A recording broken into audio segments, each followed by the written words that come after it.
ಸ್ನೇಹಿತರೆ, ಇವತ್ತು ನಾವು ನೋಡ್ತಿರುವಂಥ ಸಿನಿಮಾ 2025ರಲ್ಲಿ ರಿಲೀಸ್ ಆಗಿರುವಂಥ ಇಡ್ಲಿ ಕಡೆ ಎನ್ನುವ ಸಿನಿಮಾವನ್ನು ಒಂದು ಲೈನಲ್ಲಿ ಹೇಳಬೇಕಂದ್ರೆ, ಮುರುಗನ್ ತನ್ನ ತಂದೆ ತಾಯಿ ಮತ್ತೆ ಊರನ್ನ ಬಿಟ್ಟು ಮದ್ರಾಸ್ಗೆ ಹೋಗಿ ಕೋಟಿ ಕೋಟಿ ಆಸ್ತಿ ಮಾಡ್ತಾನೆ. ಆದರೆ ಮತ್ತೆ ಎಲ್ಲ ಆಸ್ತಿಯನ್ನು ಬಿಟ್ಟು ಹಳ್ಳಿಗೆ ಬಂದು ಇಡ್ಲಿ ಮಾಡ್ತಾ ಜೀವನ ಮಾಡ್ತಾ ಇರ್ತಾನೆ. ಸರಿ, ಅವನು ಅಲ್ಲಿಗೆ ಹೇಗೆ ಹೋದ, ದುಡ್ಡು ಹೇಗೆ ಮಾಡ್ದ, ಅಲ್ಲಿಂದ ಯಾಕೆ ರಿಟರ್ನ್ ಬಂದ ಅನ್ನೋದನ್ನ ಈ ಸಿನಿಮಾದಲ್ಲಿ ನೋಡೋಣ. ಸರಿ, ಸಿನಿಮಾವನ್ನ ಸ್ಟಾರ್ಟ್ ಮಾಡೋಣ. ಇವನ ಹೆಸರು ಶಿವ ಗಣೇಶ. ಇವರು ಹಳ್ಳಿಯಲ್ಲಿ ಒಂದು ಇಡ್ಲಿ ಅಂಗಡಿನ ನಡೆಸ್ತಾ ಇರ್ತಾರೆ. ಇವನು ಅವರ ಮಗ ಮುರುಗನ್ ಅವನ ತಂದೆ ಜೊತೆಗೆ ಅಂಗಡಿಯಲ್ಲಿ ಕೆಲಸ ಮಾಡ್ತಾ ಇರ್ತಾನೆ. ಅವರ ಅಂಗಡಿ ಊರಲ್ಲಿ ಫೇಮಸ್ ಆಗಿರುತ್ತೆ ಮತ್ತೆ ಎಲ್ಲ ಜನರು ಇಡ್ಲಿ ತಿನ್ನೋದಕ್ಕೆ ಅಂತ ಬರ್ತಾ ಇರ್ತಾರೆ. ಮುರುಗನ್ ಕಾಲೇಜಿಗೆ ಹೋಗ್ತಾ ದೊಡ್ಡವನಾಗ್ತಾನೆ. ಮುರುಗನ್ ಅವರ ತಂದೆಗೆ ಗ್ರೈಂಡರ್ ಮಿಷಿನ್ ತೋರಿಸಿ ಇದನ್ನ ತಗೊಳ್ಳೋಣ ಅಂತ ಹೇಳ್ತಾನೆ. ಅವನ ತಂದೆ ಸ್ಯಾಂಪಲ್ ಅಂತ ಹಿಟ್ಟು ರುಬ್ಬಿ ಇಡ್ಲಿ ಮಾಡಿ ಟೇಸ್ಟ್ ನೋಡ್ತಾನೆ. ಅವನ ಕೈ ರುಚಿ ಬಂದಿರೋದಿಲ್ಲ, ಬೇಡ ಅಂತ ಹೇಳ್ತಾನೆ. ನೆಕ್ಸ್ಟ್ ಮುರುಗನ್ ಅವನೇ ಸ್ವತಃ ಹೋಟೆಲ್ ಇಡೋದಕ್ಕೆ ಇನ್ವೆಸ್ಟರ್ಸ್ ಅನ್ನ ಹುಡುಕಿ ಅವನ ತಂದೆಗೆ, ಅಪ್ಪ ನಿನ್ನ ಹೆಸರಲ್ಲಿ ಹೋಟೆಲ್ ನಾನು ಇಡ್ತೀನಿ, ಒಳ್ಳೆ ದುಡ್ಡು ಮಾಡ್ಬೋದು ಅಂತ ಹೇಳ್ತಾನೆ. ಶಿವ ಗಣೇಶ, ನನ್ನ ದುಡ್ಡಿಗಾಗಿ ಮಾಡ್ತಿಲ್ಲ, ಇದರಿಂದ ನಂಗೆ ತೃಪ್ತಿ ಸಿಗ್ತಿದೆ. ನನ್ನ ಹೆಸರಲ್ಲಿ ನೀನು ಹಾಗೆ ಮಾಡಿದ್ರೆ ನಾನೇ ಅಲ್ಲಿ ಅಡಿಗೆ ಮಾಡಬೇಕು ಅಂತ ಹೇಳ್ತಾನೆ. ಈ ಅಂಗಡಿ ಬಿಟ್ಟು ಎಲ್ಲಿಗೂ ಬರಲ್ಲ ಅಂತ ಹೇಳ್ತಾನೆ. ಮುರುಗನ್, ನನಗೆ ನಿಮ್ಮ ಥರ ಸಾಯೋವರೆಗೂ ಇಲ್ಲೇ ಇರೋಕ್ಕೆ ಆಗೋದಿಲ್ಲ, ನಾನು ಮದ್ರಾಸ್ಗೆ ಹೋಗಿ ನಾನು ಅನ್ಕೊಂಡಿರೋದನ್ನ ಮಾಡ್ತೀನಿ ಅಂತ ಹೇಳ್ತಾನೆ. ಅವನ ತಂದೆ ಕೂಡ ಬೇಜಾರು ಆಗ್ತಾನೆ. ಮುರುಗನ್ ಮದ್ರಾಸ್ಗೆ ಹೋಗ್ತಿರ್ತಾನೆ. ಅವನ ತಂದೆ, ನೀನು ಅಲ್ಲಿಗೆ ಹೋಗಿ ನಮ್ಮನ್ನ ಮತ್ತೆ ಅಂಗಡಿಯನ್ನ ಮರಿಬೇಡ, ನಾನು ಸತ್ ಮೇಲೆ ನನ್ನ ಅಂಗಡಿನ ನೀನೇ ಕಂಟಿನ್ಯೂ ಮಾಡ್ಕೊಂಡು ಹೋಗು, ನನ್ನ ಆತ್ಮ ಅಲ್ಲೇ ಇರುತ್ತೆ ಅಂತ ಹೇಳ್ತಾನೆ. ಮುರುಗನ್ ಕೂಡ ಬೇಜಾರಲ್ಲಿ ಹೋಗ್ತಾನೆ. ನೆಕ್ಸ್ಟ್ ಸ್ವಲ್ಪ ವರ್ಷಗಳ ಆದ್ಮೇಲೆ ಮುರುಗನ್ ಮದ್ರಾಸ್ಗೆ ಬಂದು ಹೋಟೆಲ್ ನಡೆಸ್ತಾ ಇರ್ತಾನೆ. ಈಗ ಅವನು ಅನ್ಕೊಂಡಿರೋದನ್ನ ಎಲ್ಲ ಮಾಡಿರ್ತಾನೆ. ಇನ್ನು ಇವಳ ಹೆಸರು ಮೀರಾ. ಇವಳ ತಂದೆ ಕೆಳಗೆ ಮುರುಗನ್ ಕೆಲಸ ಮಾಡ್ತಾ ಇರ್ತಾನೆ. ಮೀರಾ ಮುರುಗನನ್ನ ಲವ್ ಮಾಡ್ತಾ ಇರ್ತಾಳೆ. 2 ವೀಕ್ಸ್ ಆದ್ಮೇಲೆ ಇವರ ಮದುವೆ ಇರುತ್ತೆ. ನೆಕ್ಸ್ಟ್ ಮುರುಗನ್ ಅವಳ ತಂದೆ ಹತ್ತಿರ ಬರ್ತಾನೆ. ಇನ್ನು ಇವನು ಮೀರಾ ತಂದೆ ವಿಷ್ಣುವರ್ಧನ್. ಮುರುಗನ್ ಅವನು ಹೇಳಿದ ಎಲ್ಲಾ ರೀತಿಯ ಕೆಲಸವನ್ನ ಮಾಡ್ತಾ ಇರ್ತಾನೆ. ವಿಷ್ಣುವರ್ಧನ್ ಮುರುಗನ್ಗೆ ಮದುವೆಗೆ ನಿನ್ನ ತಂದೆ ತಾಯಿಯನ್ನ ಕರೆಸು ಅಂತ ಹೇಳ್ತಾನೆ. ಇನ್ನು ಇವನು ಅವರ ಮಗ ಅಶ್ವಿನ್. ಇವನು ಈಗ ಕುಡಿದು ಲೀಗಲ್ ಆಗಿ ಗ್ಯಾಂಬ್ಲಿಂಗ್ ಆಡುವಾಗ ಪೊಲೀಸರು ಅವನನ್ನ ಅರೆಸ್ಟ್ ಮಾಡಿರ್ತಾನೆ. ಸೊ ಈಗ ಅವನ ತಂದೆ ಪೊಲೀಸರಿಗೆ ಇದೇ ಲಾಸ್ಟ್ ಚಾನ್ಸ್ ಅಂತ ಹೇಳಿ ಕಳಿಸ್ತಾನೆ. ಅವನ ತಂದೆ ಅಶ್ವಿನ್ಗೆ, ನಿನ್ ಕೆಲಸ ಮುರುಗನ್ ನಿಂತು ಮಾಡ್ತಾ ಇದ್ದಾನೆ, ನಿನ್ ಭಾವ ಆಗೋನು ಅಂತ ಹೇಳ್ತಾನೆ. ಅಶ್ವಿನ್ಗೆ ಅವನ ಕಂಡ್ರೆ ಆಗ್ತಾ ಇರೋದಿಲ್ಲ. ಮುರುಗನ್ ವಿಷ್ಣುವರ್ಧನ್ಗೆ, ಸರ್, ನಿಮ್ಮ ಮಗ ಅಶ್ವಿನನ್ನ ಸ್ವಲ್ಪ ಸ್ಟ್ರಿಕ್ಟಲ್ಲಿ ಇಟ್ಕೋಬೇಕು, ನೀವು ಅವನಿಗೆ ಹೊಡಿತೀರಾ ಅನ್ಕೊಂಡಿದ್ದೆ, ಆದ್ರೆ ನೀವೇ ಅವನಿಗೆ ಬೇರೆ ಜಾಗದಲ್ಲಿ ಗ್ಯಾಂಬ್ಲಿಂಗ್ ಆಡಿ ಅಂತ ಹೇಳಿದ್ರಿ ಅಂತ ಹೇಳ್ತಾನೆ. ವಿಷ್ಣುವರ್ಧನ್ ಅವನಿಗೆ, ಅವನು ನಂಗೆ ಮೀರೆಗಿಂತ ಇಷ್ಟ, ಇವನಿಗೆ ದುಃಖ ಆದ್ರೆ ನಂಗೂ ಕೂಡ ದುಃಖ ಆಗುತ್ತೆ ಅಂತ ಹೇಳ್ತಾನೆ. ಅಶ್ವಿನ್ ಅವನ ತಂದೆಗೆ ಮನೆಯಲ್ಲಿ ಬೈತಾನೆ. ವಿಷ್ಣುವರ್ಧನ್ ಅಶ್ವಿನ್ ಮುಂದೆ ಮುರುಗನನ್ನ ಹೊಗಳ್ತಾನೆ ಮತ್ತೆ ಅಶ್ವಿನ್ಗೆ ಬೈತಾನೆ. ಅಶ್ವಿನ್ ಅವನ ತಂದೆ ಹೇಳಿದ್ದಕ್ಕೆ ಮುರುಗನನ್ನ ಬಾಕ್ಸಿಂಗ್ಗೆ ಕರೆದು ಹೊಡಿತಾನೆ. ನೆಕ್ಸ್ಟ್ ಮುರುಗನ್ ಅವರ ಅಪ್ಪನಿಗೆ ಕಾಲ್ ಮಾಡಿ ಮದುವೆಗೆ ಬನ್ನಿ ಅಂತ ಹೇಳ್ತಾನೆ. ಅವನ ತಂದೆ ಅಷ್ಟು ದೂರ ಬರೋದಕ್ಕೆ ಆಗೋದಿಲ್ಲ ಅಂತ ಹೇಳ್ತಾನೆ. ಅವತ್ತು ರಾತ್ರಿ ಪಾರ್ಟಿ ಇರುತ್ತೆ, ಎಲ್ಲರೂ ಎಂಜಾಯ್ ಮಾಡ್ತಾ ಇರ್ತಾರೆ. ಮುರುಗನ್ ಸ್ಯಾಡ್ ಅಲ್ಲಿ ಇರ್ತಾನೆ. ನೆಕ್ಸ್ಟ್ ಮೀರಾ ಜೊತೆಗೆ ಡ್ಯಾನ್ಸ್ ಮಾಡುವಾಗ ಅವನ ತಾಯಿ ಕಾಲ್ ಮಾಡಿ, ನಿಮ್ಮಪ್ಪ ತೀರ್ ಹೋಗಿದ್ದಾರೆ, ಬಂದು ಕಾರ್ಯ ಮಾಡಿ ಕೊಟ್ಟು ಹೋಗು ಅಂತ ಹೇಳ್ತಾನೆ. ಇದನ್ನು ಕೇಳಿ ಮುರುಗನ್ ಸೈಲೆಂಟ್ ಆಗಿ ನಿಂತು ಬಿಡ್ತಾನೆ. ನೆಕ್ಸ್ಟ್ ವಿಷ್ಣುವರ್ಧನ್ ಮುರುಗನ್ಗೆ, ಸರಿ ನೀನು ಹೋಗು, ಆದ್ರೆ ಮದುವೆ ಡೇಟ್ ಅನ್ನ ಮುಂದಕ್ಕೆ ಹಾಕೋಕೆ ಆಗೋದಿಲ್ಲ, ಬೇಗ ಕಾರ್ಯ ಮುಗಿಸಿ ಬಾ ಅಂತ ಹೇಳ್ತಾನೆ. ಮೀರಾ ಮುರುಗನ್ ಜೊತೆಗೆ ಮ್ಯಾನೇಜರ್ ರಾಮರಾಜ್ನನ್ನ ಕೂಡ ಕಳಿಸ್ತಾಳೆ. ನೆಕ್ಸ್ಟ್ ಮುರುಗನ್ ಏರೋಪ್ಲೇನ್ ಅಲ್ಲಿ ಅವನ ತಂದೆ ಫೋಟೋ ನೋಡಿ ಫುಲ್ ಬೇಜಾರಲ್ಲಿ ಇರ್ತಾನೆ. ಈ ಕಡೆ ಊರಲ್ಲಿ ಎಲ್ಲ ಊರಿನ ಜನರು ಸೇರಿರ್ತಾರೆ. ಮುರುಗನ್ ತನ್ನ ಊರಿಗೆ ಬರ್ತಾನೆ. ತನ್ನ ತಂದೆ ಮುಖ ನೋಡಿ ಅಳ್ತಾನೆ. ಎಲ್ಲ ಕಾರ್ಯ ಮುಗಿಯುತ್ತೆ. ಇನ್ನು ಇವಳ ಹೆಸರು ಕಮಲ. ಇವಳೇ ಅವರ ಅಪ್ಪ ಅಮ್ಮನ್ನ ನೋಡ್ಕೊತಾ ಇರ್ತಾಳೆ. ರಾಮರಾಜ್ ಮನೆ ಅಲ್ಲೇ ಪಕ್ಕದ ಊರಲ್ಲಿ ಇರುತ್ತೆ. ಅವನಿಗೆ ಹೇಳಿ ಮನೆಗೆ ಹೋಗ್ತಾನೆ. ಅಲ್ಲಿಗೆ ಹೋದ್ರೆ ಅವನ ತಾಯಿನೇ ಅವನನ್ನ ಮರೆತು ಹೋಗಿರ್ತಾರೆ.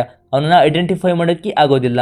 ನೆಕ್ಸ್ಟ್ ಡೇ ಮಾರ್ನಿಂಗ್ 3 ಗಂಟೆಗೆ ಮುರುಗನ್ ತಾಯಿ ಎದ್ದು ನಿನ್ನ ತಂದೆ ಎಲ್ಲಿದ್ದಾರೆ ಅಂತ ಸರ್ಚ್ ಮಾಡ್ತಾ ಇರ್ತಾರೆ.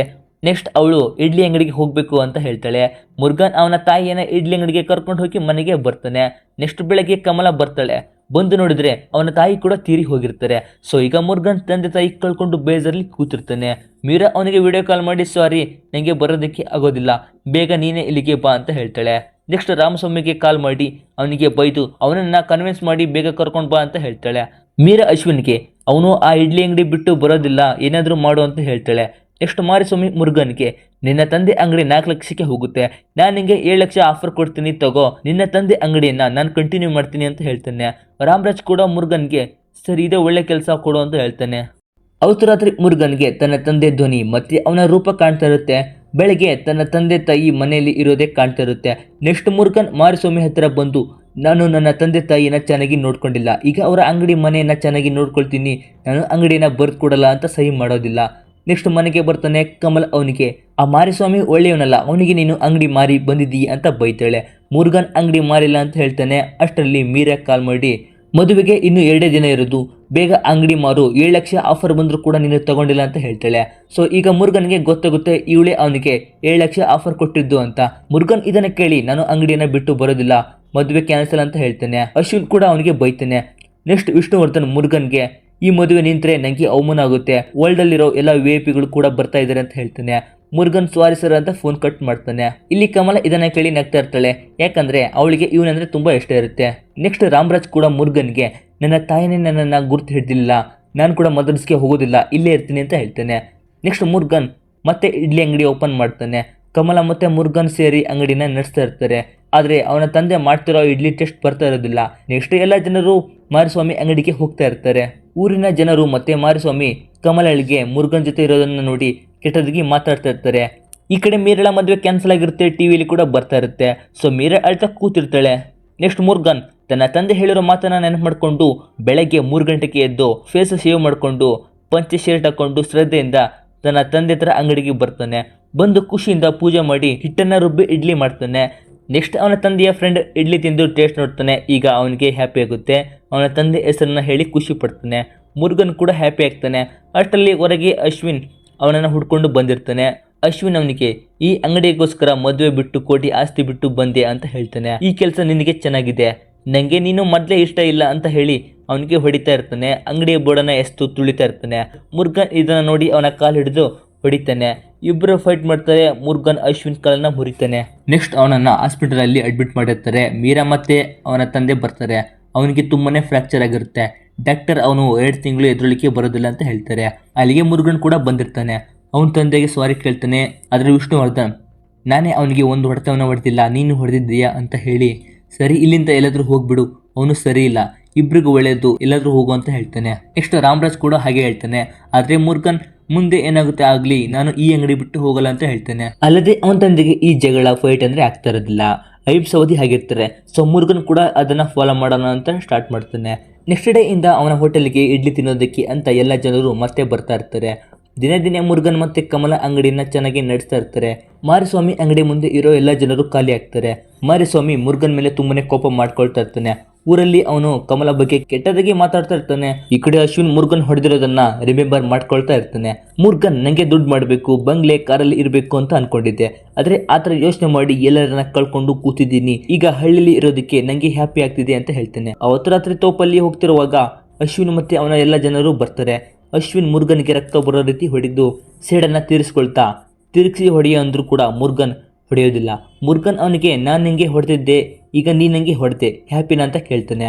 ಅಶ್ವಿನ್ ಅವನನ್ನ ಕೊಲ್ಲೋದಕ್ಕೆ ಹೋಗ್ತಾನೆ. ಅಷ್ಟರಲ್ಲಿ ಊರಿನ ಜನರು ಬರ್ತಾರೆ. ಅವನನ್ನ ಕಾರಲ್ಲಿ ಹಾಕೊಂಡು ಹೋಗ್ತಾರೆ. ಇದನ್ನ ರಾಮರಾಜ್ ನೋಡ್ತಾನೆ. ನೆಕ್ಸ್ಟ್ ಆ ಊರಿನ ಪೊಲೀಸರಿಗೆ ಹೇಳ್ತಾನೆ, ಎಲ್ಲ ಕಾರು ಅವ್ರದ್ದೇ ಆಗಿರೋದಿಲ್ಲ, ಬೇರೆ ಕಡೆ ನೋಡಿ ಅಂತ ಹೇಳ್ತಾನೆ. ಈ ಕಡೆ ವಿಷ್ಣುವರ್ಧನ್ ಮೀರಳನ್ನ ದೇವಸ್ಥಾನಕ್ಕೆ ಅಂತ ಕಳಿಸಿ ಹಿಂದೆ ಬರ್ತಾನೆ. ಮುರುಗನನ್ನ ಕರ್ಕೊಂಡು ಬಂದಿರ್ತಾರೆ.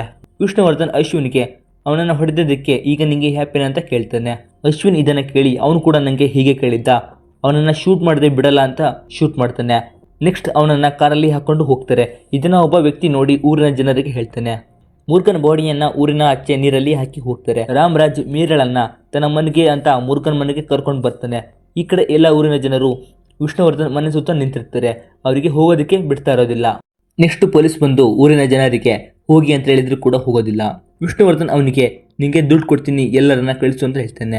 ನೆಕ್ಸ್ಟ್ ಬಂದು ಊರಿನ ಜನರಿಗೆ ಹೋಗಿ ಅಂತ ಹೇಳಿದರೆ ಊರಿನ ಜನರು ನೀನು ಅವ್ರ ಹತ್ರ ದುಡ್ಡಿಸ್ಕೊಂಡು ನಮ್ಮ ಹತ್ರ ಬಂದರೆ ನಿನ್ನನ್ನು ಹೊಡಿತೀವಿ ಅಂತ ಹೇಳ್ತಾರೆ. ಈ ಕಡೆ ಊರಿನ ಜನರಿಗೆ ಮುರುಗನ್ ಬಾಡಿ ಸಿಗುತ್ತೆ, ಬದುಕಿರ್ತಾನೆ. ಆತನನ್ನ ಹಾಸ್ಪಿಟಲ್ಗೆ ಕರ್ಕೊಂಡು ಹೋಗ್ತಾರೆ. ರಾಮರಾಜು ಮೀರಳನ್ನ ಹೊರಗೆ ಬಿಡ್ತಾ ಇರೋದಿಲ್ಲ. ಮುರುಗನ್ ಉಳಿದಿರೋದು ಇವ್ರಿಗೂ ಗೊತ್ತಾಗುತ್ತೆ. ಇವ್ರು ಕೂಡ ಹ್ಯಾಪಿ ಆಗ್ತಾರೆ. ಯಾಕಂದ್ರೆ ಇವ್ರು ಸತ್ರೆ ಊರಿನ ಜನರು ಇವರನ್ನ ಬಿಡ್ತಾ ಇರೋದಿಲ್ಲ. ರಾಮರಾಜ್ ಮೀರಾಗೆ ನಿನ್ನ ತಂದೆ ಮುರುಗನನ್ನ ಶೂಟ್ ಮಾಡಿದ್ರು, ಈಗ ಅವನು ಬದುಕಿದ್ದಾನೆ, ಇಲ್ಲಿಂದ ಹೋಗು ಅಂತ ಕಳಿಸ್ತಾನೆ. ನೆಕ್ಸ್ಟ್ ಮುರುಗನ್ಗೆ ಹೆಸರಾಗಿರುತ್ತೆ. ಇದನ್ನ ಕೇಳಿ ಎಲ್ಲ ಊರಿನ ಜನರು ಹ್ಯಾಪಿ ಆಗ್ತಾರೆ. ನೆಕ್ಸ್ಟ್ ಪೊಲೀಸ್ ಅದರಲ್ಲಿ ಒಬ್ಬರನ್ನ ಕರ್ಕೊಂಡು ಹೋಗ್ತೀನಿ. ಮುರುಗನ್ ಇವರು ಶೂಟ್ ಮಾಡಿಲ್ಲ ಅಂದ್ರೆ ನೀವು ಹೋಗಬೇಕು, ಮುರುಗನ್ ಮಾತು ಫೈನಲ್ ಅಂತ ಹೇಳಿ ಒಬ್ಬರನ್ನ ಹಾಸ್ಪಿಟಲ್ಗೆ ಕರ್ಕೊಂಡು ಬರ್ತಾನೆ.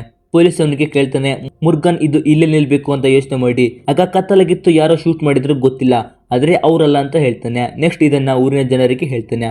ಊರಿನ ಜನರು ಸರಿ ಅಂತ ಸುಮ್ಮನೆ ಮನೆಗೆ ಹೋಗ್ತಾರೆ. ಪೊಲೀಸ್ ಕೂಡ ವಿಷ್ಣುವರ್ಧನ್ಗೆ ಸರ್ ಮುರುಗನ್ ನೀವು ಶೂಟ್ ಮಾಡಿಲ್ಲ ಅಂತ ಹೇಳಿದ್ರು, ಇನ್ ಮುಂದೆ ಏನೇ ಪ್ರಾಬ್ಲಮ್ ಆದ್ರೂ ಅದು ನಿಮ್ಮ ಮೇಲೆ ಬರುತ್ತೆ ಅಂತ ಹೇಳ್ತಾನೆ. ನೆಕ್ಸ್ಟ್ ಮೀರಾ ಮನೆಗೆ ಬರ್ತಾಳೆ. ಬಂದ ತಕ್ಷಣ ನೀವು ಮುರುಗನನ್ನ ಶೂಟ್ ಮಾಡಿದ್ರ ಅಂತ ಜೋರಾಗಿ ಸೌಂಡಲ್ಲಿ ಕೇಳ್ತಾಳೆ. ಅವಳ ತಂದೆ ಇಲ್ಲ ನೀನು ನನ್ನ ಮಾತನ್ನ ನಂಬ್ತೀಯ, ಊರಿನ ಜನರ ಮಾತನ್ನ ನಂಬ್ತೀಯ ಅಂತ ಹೇಳ್ತಾನೆ. ಅಶ್ವಿನ್ ಇಲ್ಲ, ನಾನು ಅವನನ್ನು ಕೊಂದಿದ್ರು ನಾವು ಅವನನ್ನು ಕೊಂದಿಲ್ಲ ಅಂತ ಹೇಳಿದ್ದಾನೆ, ನಮಗೆ ಭಿಕ್ಷೆ ಹಾಕಿದ್ದಾನೆ, ಅವನನ್ನು ಕೊಲ್ಲಬೇಕು ಅಂತ ಹೇಳ್ತಾನೆ. ವಿಷ್ಣುವರ್ಧನ್ ಅಶ್ವಿನ್ಗೆ ಅವನು ತನ್ನ ಸಣ್ಣ ಇಡ್ಲಿ ಅಂಗಡಿಗೋಸ್ಕರ ತನ್ನ ಪ್ರಾಣ ಕೊಡೋದಕ್ಕೂ ಸಿದ್ಧ ಇದ್ದಾನೆ, ನಾವು ಇಲ್ಲಿಂದ ಹೋಗ್ಬಿಡೋಣ ಅಂತ ಹೇಳ್ತಾನೆ. ಅಶ್ವಿನ್ ಬೇಕಾದ್ರೆ ನೀನು ಹೋಗು, ನಾನು ಅವನನ್ನ ಕೊಲ್ಲದೆ ಬರಲ್ಲ ಅಂತ ಹೇಳ್ತಾನೆ. ಮುರುಗನ್ ಊರಿಗೆ ಬರ್ತಾನೆ. ಊರಿನ ಜನರು ಅವನನ್ನ ನೋಡಿ ಹ್ಯಾಪಿ ಆಗ್ತಾರೆ, ಕೇರ್ ಮಾಡ್ತಾರೆ. ಮುರುಗನ್ ಕೂಡ ಇವರ ಸಪೋರ್ಟ್ ನೋಡಿ ಹ್ಯಾಪಿ ಆಗ್ತಾನೆ. ನೆಕ್ಸ್ಟ್ ಕಮಲ ಇವನನ್ನ ಮನೆಗೆ ಕರ್ಕೊಂಡು ಬರ್ತಾಳೆ. ಅವಳ ತಾಯಿ ಬಂದು ಊರವರ ಕೆಟ್ಟದಾಗಿ ಮಾತಾಡ್ತಾ ಇದ್ದಾರೆ, ಮನೆಗೆ ನಡಿ ಅಂತ ಕರ್ಕೊಂಡು ಹೋಗ್ತಾ ಇರ್ತಾಳೆ. ಮುರುಗನ್ ಇಲ್ಲ, ಅವ್ರು ಸರಿ ಮಾತಾಡ್ತಾ ಇದ್ದಾರೆ, ನಿಮ್ಗೆ ಒಪ್ಪಿಗೆ ಇದ್ರೆ ನಾನು ಅವಳನ್ನ ಮದುವೆ ಆಗ್ತೀನಿ ಅಂತ ಹೇಳ್ತಾನೆ. ನೆಕ್ಸ್ಟ್ ಅವಳ ತಾಯಿ ಅವಳನ್ನ ಕರ್ಕೊಂಡು ಹೋಗಿ ಅವನ ಜೊತೆಗೆ ಹೋಗಲಿಕ್ಕೆ ಬಿಡ್ತಾಳೆ. ನೆಕ್ಸ್ಟ್ ಡೇ ಇಂದ ಕಮಲಾಳೆ ಅವನನ್ನ ಕೇರ್ ಮಾಡ್ತಾ ಇರ್ತಾಳೆ. ಒಂದಿನ ಮೀರಾ ಅವನ ಹತ್ರ ಬಂದು ಸಾರಿ ಕೇಳಿ ನಿನ್ನನ್ನ ಯಾರು ಶೂಟ್ ಮಾಡಿದ್ದು ಅಂತ ಕೇಳಿದ್ರೆ ಮುರುಗನ್ ಏನು ಹೇಳೋದಿಲ್ಲ. ಮುರುಗನ್ ನೀವಿನ್ನೂ ಯಾಕೆ ಹೋಗಿಲ್ಲ ಅಂತ ಕೇಳಿದ್ರೆ ಮೀರಾ ನಮ್ಮ ತಂದೆ ಇಲ್ಲಿ ಒಂದು ಫ್ಯಾಕ್ಟ್ರಿನ ನೋಡ್ತಾ ಇದ್ದಾರೆ, ಆಮೇಲೆ ಹೋಗ್ತೀವಿ ಅಂತ ಹೇಳ್ತಾಳೆ. ಅಶ್ವಿನ್ ಮುರುಗನ್ನ ಕೊಲ್ಬೇಕು ಅಂತ ಕೋಪದಲ್ಲಿ ಇರ್ತಾನೆ. ವಿಷ್ಣುವರ್ಧನ್ ಅವನ ಮಗನ ನೋಡಿ ಸರಿ ನೀನ್ ಏನ್ ಮಾಡ್ಬೇಕು ಅಂತ ಇದೀಯಾ ಮಾಡು, ನಾನು ನಿಂಗೆ ಸಪೋರ್ಟ್ ಮಾಡ್ತೀನಿ, ನನಗೆ ನೀನ್ ಮುಖ್ಯ ಅಂತ ಹೇಳ್ತಾನೆ. ಅಶ್ವಿನ್ ನಾನು ಅವನಿಗೆ ಸಾವಿನ ಭಯ ತೋರಿಸ್ಬೇಕು ಅಂತ ಹೇಳ್ತಾನೆ. ಅವನ ತಂದೆ ಸರಿ ಅವನು ಯಾವುದನ್ನ ಹೆಚ್ಚು ಪ್ರೀತಿ ಮಾಡ್ತೀನೋ ಅದನ್ನ ನಾಶ ಮಾಡು ಅಂತ ಹೇಳ್ತಾನೆ. ನೆಕ್ಸ್ಟ್ ಡೇ ಮಾರಿಸ್ವಾಮಿ ಕಮಲಳನ್ನ ಮದುವೆ ಮಾಡ್ಕೊಳ್ಳೋದಕ್ಕೆ ಕೆಳಗೆ ಬಂದಿರ್ತಾನೆ. ಕಮಲ ನನಗೆ ನೀನ್ ಇಷ್ಟ ಇಲ್ಲ, ಊರವರು ಹಾಗೆ ಮಾತಾಡೋದಕ್ಕೆ ನೀನೇ ಕಾರಣ ಅಂತ ಹೇಳ್ತಾಳೆ. ಅವಳ ತಾಯಿ ಕೂಡ ನನ್ನ ಮಗಳನ್ನ ಮುರುಗನ್ಗೆ ಕೊಟ್ಟು ಮದುವೆ ಮಾಡ್ತೀನಿ ಅಂತ ಹೇಳ್ತಾಳೆ. ವಿಷ್ಣುವರ್ಧನ್ ಪೊಲೀಸನಿಗೆ ಮುರುಗನ್ ಇಡ್ಲಿ ಅಂಗಡಿಗೆ ಯಾವುದೇ ಡಾಕ್ಯುಮೆಂಟ್ಸ್ ಇರೋದಿಲ್ಲ, ಇದ್ರೂ ಅದನ್ನ ನಾಶ ಮಾಡು ಅಂತ ದುಡ್ಡು ಕೊಟ್ಟು ಕಳಿಸ್ತೇನೆ. ಪೊಲೀಸ್ ಅಂಗಡಿ ಡಾಕ್ಯುಮೆಂಟ್ಸ್ ಅನ್ನ ನಾಶ ಮಾಡೋಕ್ಕೆ ದುಡ್ಡು ಕೊಟ್ಟು ಬರ್ತಾನೆ. ಅಶ್ವಿನ್ ಹತ್ರ ಬಂದು ಇಲ್ಲ ಅಂಗಡಿ ಜಾಗದ ಡಾಕ್ಯುಮೆಂಟ್ಸ್ ಎಲ್ಲ ಸರಿಯಾಗಿದೆ, ಅದನ್ನ ನಾಶ ಮಾಡೋದಕ್ಕೆ ಆಗೋದಿಲ್ಲ ಅಂತ ಹೇಳ್ತೇನೆ. ಅಶ್ವಿನ್ ಅವನಿಗೆ ಕಾಲರ್ ಹಿಡಿದು ನೀನು ನಾಶ ಮಾಡ್ತೀನಿ ಅಂತ ಸುಳ್ಳು ಹೇಳಿ ದುಡ್ಡು ಇಸ್ಕೊಂಡೆ ಅಂತ ಹೇಳ್ತೇನೆ. ಪೊಲೀಸ್ ಈಗಲೂ ನೀವು ಮುರುಗನನ್ನ ಶೂಟ್ ಮಾಡಿದ್ದು ಅಂತ ಊರಿನ ಜನರಿಗೆ ಹೇಳಿದ್ರೆ ನೀವು ಇಲ್ಲಿಂದ ಹೋಗಲ್ಲ ಅಂತ ಹೇಳಿ ಹೊರಗಡೆ ಬರ್ತಾನೆ. ಏನಂದ್ರೆ ಈ ಪೊಲೀಸ್ ಮುರುಗನ್ ಅಂಗಡಿ ಜಾಗದ ಡಾಕ್ಯುಮೆಂಟ್ಸ್ ಅನ್ನ ಇವರು ಕೊಟ್ಟಿರೋ ದುಡ್ಡಲ್ಲಿ ಮಾಡಿಸಿರ್ತಾನೆ. ಪೊಲೀಸ್ ಕೂಡ ಚಿಕ್ಕವನಿದ್ದಾಗ ಅವನ ತಂದೆ ಅಂಗಡಿಯಲ್ಲಿ ಇಡ್ಲಿ ತಿಂದು ಸ್ಕೂಲ್ಗೆ ಹೋಗಿರ್ತಾನೆ. ಅಶ್ವಿನ್ ಅವನ ತಂದೆಗೆ ಇಲ್ಲಿಂದ ಹೋಗೋಣ ಅಂತ ಹೇಳ್ತಾನೆ. ಅವನ ತಂದೆ ಕೂಡ ಹ್ಯಾಪಿಯಾಗಿ ಇವತ್ತು ರಾತ್ರಿ ಹೋಗೋಣ ಅಂತ ಹೇಳ್ತಾನೆ. ಮಾರಿಸ್ವಾಮಿ ಮುರುಗನನ್ನ ಕೊಲ್ಲಬೇಕು ಅಂತ ಕತ್ತಿ ತಗೊಂಡು ಅವನ ಮನೆಗೆ ಬರ್ತಾನೆ.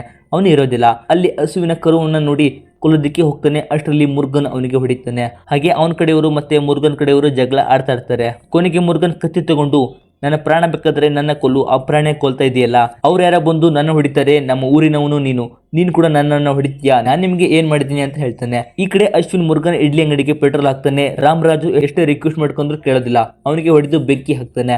ನೆಕ್ಸ್ಟ್ ರಾಮರಾಜು ಮುರುಗನ್ಗೆ ಹೇಳ್ತಾನೆ. ಮುರುಗನ್ ಇದನ್ನ ಕೇಳಿ ಶಾಕ್ ಆಗಿ ಓಡಿ ಅಂಗಡಿ ಹತ್ರ ಬರ್ತಾನೆ. ಬಂದು ನೋಡಿದ್ರೆ ಎಲ್ಲ ಸುಟ್ಟು ಉರಿತಾ ಇರುತ್ತೆ. ಇದನ್ನ ನೋಡಿ ತುಂಬಾನೇ ಆಳ್ತಾನೆ. ನೆಕ್ಸ್ಟ್ ರಾಮರಾಜು ಮೀರಾಗೆ ಫೋನ್ ಮಾಡಿ ಇದನ್ನ ಹೇಳ್ತಾನೆ. ಅಶ್ವಿನ್ ಮತ್ತೆ ಅವರ ತಂದೆ ಮದ್ರಸ್ಗೆ ಹೋಗ್ತಾ ಇರ್ತಾರೆ. ಅಶ್ವಿನ್ ಹ್ಯಾಪಿಯಲ್ಲಿ ಇರ್ತಾನೆ. ಮೀರಾ ಅವನಿಗೆ ಕೋಲಲ್ಲಿ ಹೊಡಿತಾ ಇರ್ತಾಳೆ. ಅವರ ಅಪ್ಪನಿಗೆ ಇವನು ಅವ್ರ ಅಂಗಡಿನ ಸುಟ್ಟು ಬಂದಿದ್ದಾನೆ, ಅಲ್ಲದೆ ನೀವಿಬ್ಬರಲ್ಲಿ ಯಾರೋ ಅವನಿಗೆ ಶೂಟ್ ಮಾಡಿದ್ರಿ, ನಾವು ವಿಲನ್ಸ್ ತಾನೆ. ಮೀರಾ ಅಶ್ವಿನಿಗೆ ನೀನು ಅವನಿಗೆ ಹೊಡೆದ್ರು ಅವನು ಸುಮ್ಮನೆ ಇದ್ದ, ಇಷ್ಟೆಲ್ಲ ಮಾಡಿದ್ರು ಪೇಷನ್ಸ್ ಅಲ್ಲಿ ಇದ್ದಾನೆ, ಅವನು ಕೂಡ ವಿನ್ನರ್, ಯಾಕಂದ್ರೆ ಅವನು ಒಳ್ಳೆಯವನು ಅಂತ ಹೇಳ್ತಾಳೆ. ಗನ್ ತಗೊಂಡು ಅವನನ್ನ ಶೂಟ್ ಮಾಡೋದಕ್ಕೆ ಹೋಗ್ತಾಳೆ. ಅವ್ರ ತಂದೆಗೆ ಇವನ್ ತಾನೆ ನಿನ್ ಮಗ, ನನ್ನ ಮೇಲೆ ನಿಂಗೆ ಇಷ್ಟ ಇಲ್ಲ, ನಾನೇ ಸಾಯ್ತೀನಿ ಅಂತ ಶೂಟ್ ಮಾಡ್ಕೊಳ್ಳೋದಕ್ಕೆ ಹೋಗ್ತಾಳೆ. ಅಶ್ವಿನ್ ಅವಳಿಗೆ ಅವನನ್ನ ನೀನೇ ತಾನೇ ಕರ್ಕೊಂಡು ಬಂದಿದ್ದು, ಶೂಟ್ ಮಾಡ್ಕೊ ಅಂತ ಹೇಳ್ತಾನೆ. ಅವನ ತಂದೆ ಅವನಿಗೆ ಹೊಡೆದು ನಿಂಗೆ ಇಷ್ಟೇ ಲಿಮಿಟ್, ಈ ಕೆಲಸ ನಾನು ಯಾವತ್ತೋ ಮಾಡಬೇಕಿತ್ತು ಅಂತ ಹೇಳ್ತಾನೆ. ಈ ಕಡೆ ಮುರುಗನ್ ಅಂಗಡಿ ಎಲ್ಲ ಸುಟ್ಟೋಗಿರುತ್ತೆ. ಕಮಲ ಅವನಿಗೆ ಮಚ್ ಕೊಟ್ಟು ಹೋಗು, ಅವರನ್ನ ಸುಮ್ಮನೆ ಬಿಡ್ಬೇಡ ಅಂತ ಹೇಳ್ತಾಳೆ. ಮುರುಗನ್ ಇಲ್ಲ, ಈ ಕುರ್ಚಿಯನ್ನ ಮತ್ತೆ ಮಾಡ್ಬೋದು, ಈ ಕೋಣೆ ಮತ್ತೆ ಛಾವಣಿಯನ್ನ ಮತ್ತೆ ಹಾಕ್ಬೋದು, ಆದ್ರೆ ಹಿಟ್ಟು ರುಬ್ಬಕ್ಕಲ್ಲು ಅದೇ ಅಂಗಡಿ, ಅದಕ್ಕೆ ಏನೂ ಆಗಿಲ್ಲ ಅಂತ ಹೇಳಿ ಮತ್ತೆ ನೆಕ್ಸ್ಟ್ ಡೇ ಇಂದ ಇಬ್ರು ಸೇರಿ ಮನೆಯನ್ನ ಕಟ್ಟೋದಕ್ಕೆ ಸ್ಟಾರ್ಟ್ ಮಾಡ್ತಾರೆ. ಕೊನೆಗೂ ಇಬ್ರು ತನ್ನ ತಂದೆ ತಾಯಿ ತರನೇ ಒಟ್ಟಿಗೆ ಸೇರಿ ಅಂಗಡಿನ ಮೊದಲಿನ ತರ ರೆಡಿ ಮಾಡ್ತಾರೆ. ಅದೇ ಟೈಮ್ಗೆ ಈ ಮೂವರು ಬರ್ತಾರೆ. ವಿಷ್ಣುವರ್ಧನ್ ಮುರುಗನ್ಗೆ ನಮ್ಮಿಂದ ನಿಂಗೆ ಬಹಳ ತೊಂದರೆ ಆಗಿದೆ, ಸಾರಿ ಅಂತ ಹೇಳಿ ಅಶ್ವಿನ್ಗೆ ಸಾರಿ ಕೇಳೋದಕ್ಕೆ ಹೇಳ್ತಾನೆ. ಮುರುಗನ್ಗೆ ಅವನನ್ನ ನೋಡಿ ಹೊಡೆಯುವಷ್ಟು ಕೋಪ ಬಂದಿರುತ್ತೆ. ಅಶ್ವಿನ್ ಅವನಿಗೆ ಸಾರಿ ಕೇಳ್ತಾನೆ. ಮುರುಗನ್ ಅವರನ್ನ ಒಳಗಡೆ ಕರೀತಾರೆ. ಎಲ್ಲರೂ ಇಡ್ಲಿ ತಿಂತಾರೆ. ಮೀರಾ ಮುರುಗನ್ಗೆ ಅಶ್ವಿನ್ ಇಷ್ಟೆಲ್ಲ ಮಾಡಿ ಸಾರಿ ಕೇಳಿದ್ರೆ ಆಗೋದಿಲ್ಲ, ನೀನ್ ಅವನಿಗೆ ಹೊಡಿಬೇಕು ಅಂತ ಹೇಳ್ತಾಳೆ. ಮುರುಗನ್ ಬೇಡ ಅಂದ್ರು ವಿಷ್ಣುವರ್ಧನ್ ಇಲ್ಲ, ಅವನಿಗೆ ಏನಾದ್ರು ಪನಿಷ್ಮೆಂಟ್ ಕೊಡು ಅಂತ ಹೇಳ್ತಾನೆ. ಮುರುಗನ್ ಅಶ್ವಿನ್ಗೆ ಹಿಟ್ಟು ರುಬ್ಬಕ್ಕೆ ಕೊಡ್ತಾನೆ. ಅವನಿಗೆ ಆಗ್ತಾ ಇರೋದಿಲ್ಲ. ಮುರುಗನ್ಗೆ ಬೇಕಾದ್ರೆ ನಂಗೆ ಹೊಡೆದ್ ಬಿಡು, ಈ ಕೆಲಸ ಬೇಡ ಅಂತ ಹೇಳ್ತಾನೆ. ಮುರುಗನ್ ಇಲ್ಲ, ನಿಂಗೆ ಇದೇ ಪನಿಷ್ಮೆಂಟ್ ಮಾಡಬೇಕು ಅಂತ ಹೇಳ್ತಾನೆ. ಸೊ ಇಲ್ಲಿಗೆ ಸಿನಿಮಾ ಎಂಡ್ ಆಗುತ್ತೆ. ಸ್ನೇಹಿತರೆ, ಸಿನಿಮಾ ಹೇಗಿತ್ತು ಅನ್ನೋದನ್ನ ಕಾಮೆಂಟ್ ಮೂಲಕ ತಿಳಿಸಿ.